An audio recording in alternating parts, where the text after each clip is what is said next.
Thank you very much for that introduction, Walt. I wanted to tell you a little about my background, too, before I get started. So I had to write myself notes so I don't forget. But so I work full-time at Agency Mabu. I'm in marketing. I've been doing that a really long time and enjoy it very much. As Walt said, I just joined the board for the Bismarck Historical Society, which I was really excited about. I'm also vice president of the Northern Plains Heritage Foundation, and I'm on the board of directors for the International Association of Business Communicators, so I really like being bored. And I'm also a volunteer for Ann Carlson Center and part of the Schilling building, which is going up on 43rd Avenue and State Street. So Schilling is my family, and so we got some stuff going on. I'm daughter to Harvey and Diane Schilling. Everybody always asks who, so those are my people. My mother-in-law, the other people I stacked in the audience, I brought my own fan club. My mother-in-law Nancy, my husband Bill, my son Jack, who is 5, and the dog Lucky. He got to stay home. So otherwise, so that's what we've got going on in our household. So I thought, gosh, we should do something, right, Bill? Let's start a tour company. Yeah. Why not do that? So how this all came about, okay. Remember I told him it's like church. There we go. Okay, front row at church. So the tour company came about because when I had moved to Bismarck, I was wanting to get involved in the community, so I decided to do some tours. And I was doing that with the Convention and Visitors Bureau. But what we do, Bismarck Tour Company, provides fun and memorable experiences for groups. That was the whole thing when we were coming up with the mission statement. And by we, I mean just me, driving in my car. Like, what do I really want to do with the tour company? So that's how that came about, too. How we're structured. So, Bismarck Tour Company, and I stole the word Amazon, don't turn me in, but that's how I kind of liken ourselves, is that we are, what do you want to do in Bismarck? We can do that. We can do a tour for that. So local tour guides share their tours and their individual tours on the Bismarck Tour Company website. So I am the housing area for tour guides and their tours. Each guide creates their own specific tour. They come up with the idea, they decide the material that they're going to do and present, and they work everything up. And then we market the tour. So it's my job to go out and tell people what is available for others to do. And then I also have a fair website that people can book their tickets on.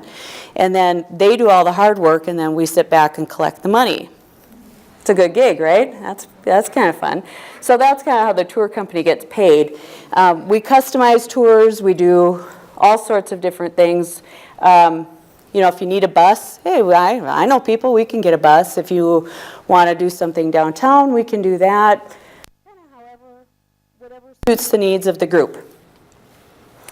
So most of us are employed full-time or part-time. We all have other jobs. We've all been doing different things.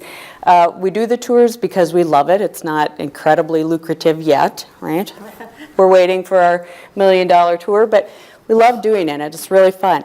Learned a lot of stuff our first year. Just launched a year and a half ago, so it was September 1st of 2016 that we launched. I just hit launch on my website, and that's how it launched. That was the whole start of it.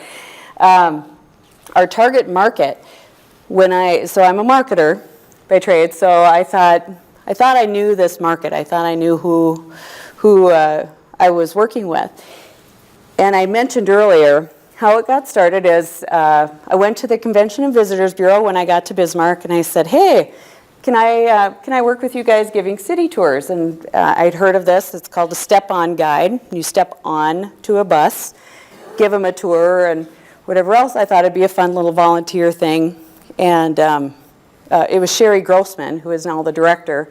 She had visited with me, and at the end of the visit, she said, that sounds great. You're hired, and it pays this much. And I was like, and you get paid? I was going to do this for nothing.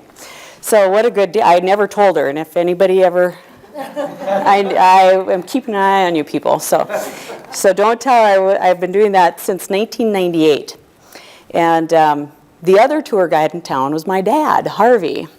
So luckily for me, he didn't want the money as bad as I did, so he always lets me go first. If I can't make it, then he backs me up. So and it's been that way, and now that they're snowbirds, it really opened it up for lots of tours. So my colleague and I were working for Mabu, doing marketing things, and we were on a road trip. And at the end of the trip, she's like, oh my gosh, you should be a tour guide. And I said, hey, guess what I am? And she's like, hey, why don't you have a website, dingbat? You're in marketing. And I said, what a great idea. We got a website. We launched, like you said, the idea came to and Bill, I'm looking at Bill because we discussed it in July. And by September 1st, the website was launched. And by October, end of October, I had, I think, 60 tours already scheduled. We had a bit of a setback because we had the haunted history tours. So how that all worked is I mentioned all those things that I've been doing, you know, outside of my regular job and my personal life and whatever. I realized pretty quickly I was not going to be able to do all these tours that people were interested in. And I mentioned to Bill, I was like, gosh, I wish I had a tour like Stacy Sturm's tour, who did the underground tunnel tour and the downtown history tour. And I was like, man, those are cool. That's really fun. And I was like, maybe I should call Stacy and just see if she'd do that tour. And that's how it began. And then it went gangbusters. It was going great because it was right before Halloween. Everybody was super interested. And then lots of different things happened, and I learned some stuff along the way. One of the great things I learned along the way was that working with the right people is terrific. So I met Dana Morrison, who is one of our guides. She does the downtown walking tours. She works full-time at Fort Mandan, and this is what she does for a living. She also likes to do it as a hobby. So I enlisted the aid of Dana to do downtown walking tours, and we're doing all that stuff, and then I'm getting all these private messages on Facebook like, hey, do you know Paulette Bullinger? Do you know Paulette Bullinger? How about Paulette? Hey, Paulette, this would be great. And I was like, maybe I should get in touch with Paulette. So I private messaged her. I was like, we should have coffee. And here's Paulette's tour. one of the tours. So Paulette was recently retired. She is an author of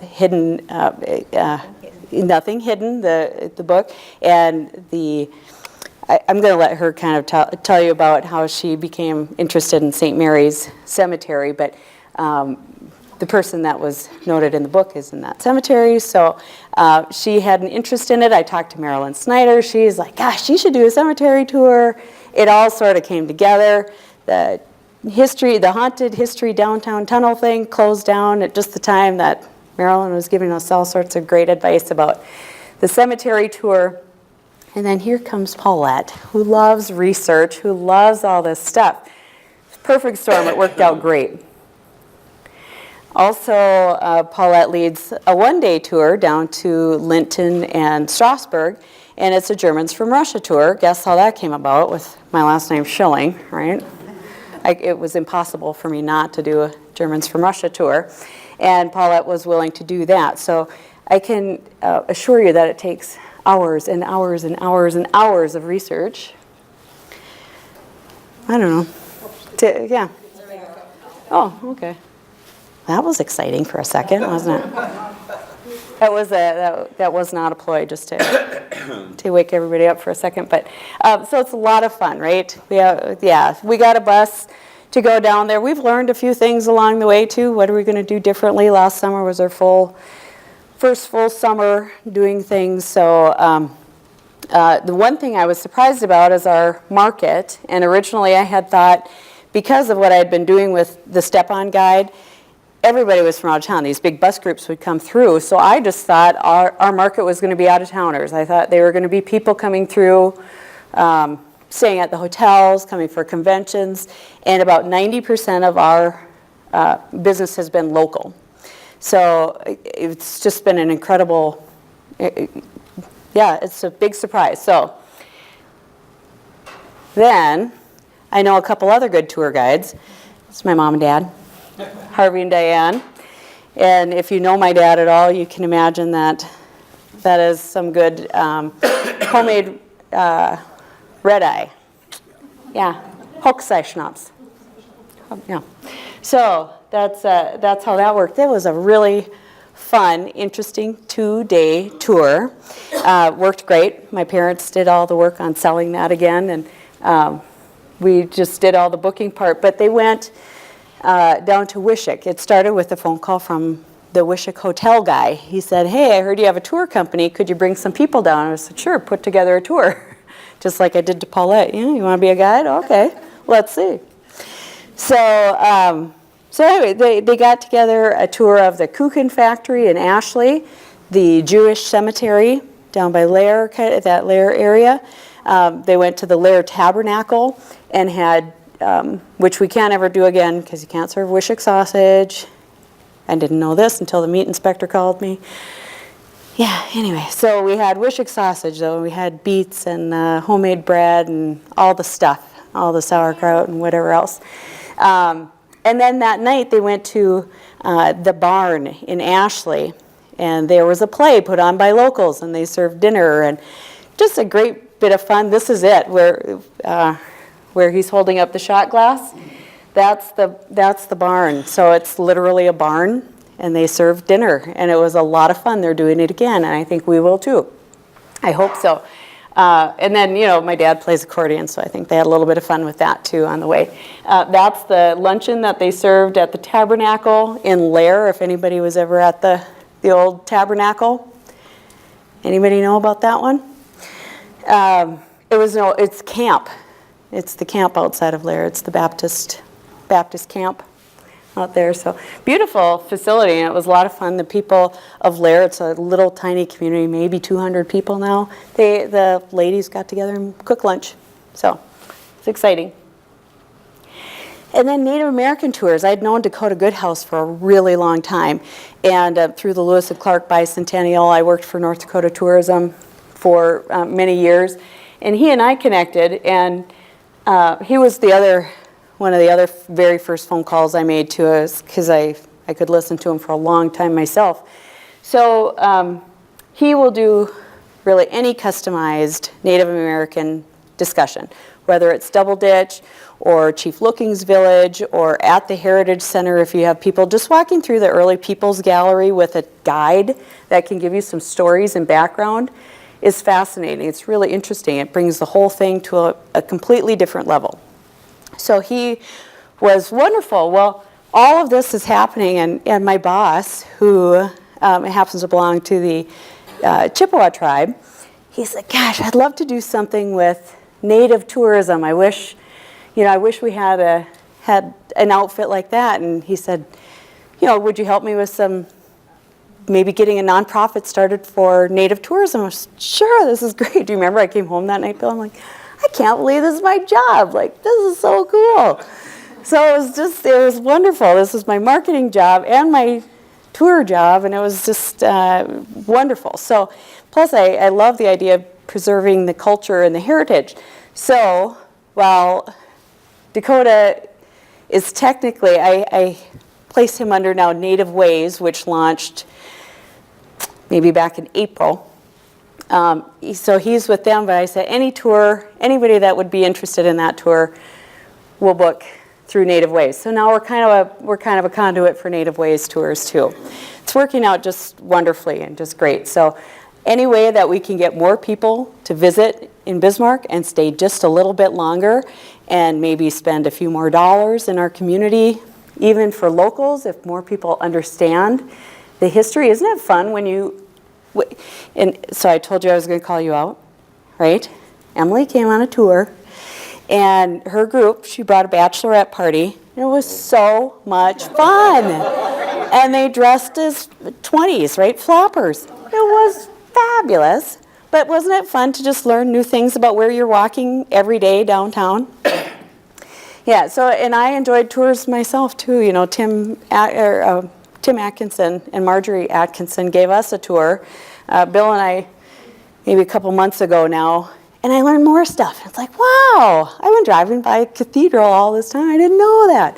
So there's so much more to learn and so many new things. I still do step-on guide bus groups. This last group was a bus full of 50 people from Texas, and North Dakota was their 50th state on their list. And it was so much fun. They were so surprised at what's here. It is, it's invigorating to get off of that bus after you've seen your own community through other people's eyes. And just to, I don't know, it just feels like you're a cheerleader for where you live, and it makes you appreciate what we have. So I love doing it. Okay, the beer tour. We don't really talk about the beer tour. Good news, bad news, hey, I learned some stuff about a beer tour. We had just a dismal failure of it last year. I worked so hard on it, right? I was like, man, this is going to be great. I can't wait. We didn't sell a ticket, not one. Nobody bought a ticket for the beer tour. So completely revamped the plan. And I'm going to give it another go. We're going to give it another try. It's a super secret. The tour guide doesn't even know that he's the guide yet.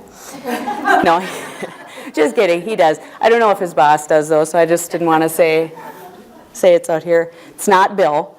Yeah, it's okay. Bill signed up first, so he would come. So it'd be a little bit of education. It'll be, we want to talk about the process. We want to talk about the history, all of our tours. I want to just cover some history, some fun stuff, some unique things, and a lot of times some scandal stuff, because everybody loves a good, sordid story, right? That's the stuff we all kind of dig into. So we dig around a little bit with the sordid side. And what's next? What's next for the tour company? I don't know. Gosh, we'll see. We're learning as we go. I know I have Paulette signed up. I know I have Dana signed up. I know I have myself signed up. Harvey, he's signed up, whether he likes it or not. He's not here, so he got voted in. And then I have my beer tour guide. The other thing I'm finding is that because our business has been a lot of locals, I would love to work with like Blackleg Ranch out in Sterling and have a egg tour and maybe have a farm-to-table dinner out there. I'd love to go out to Bessie's Best. They told us right now they are just understaffed. They can't do it right now, but we would. Emily and I have talked, yeah? Is that a pumpkin patch? I have not thought of the pumpkin patch. Well, I shouldn't say I haven't thought of it, only because it's open to the public.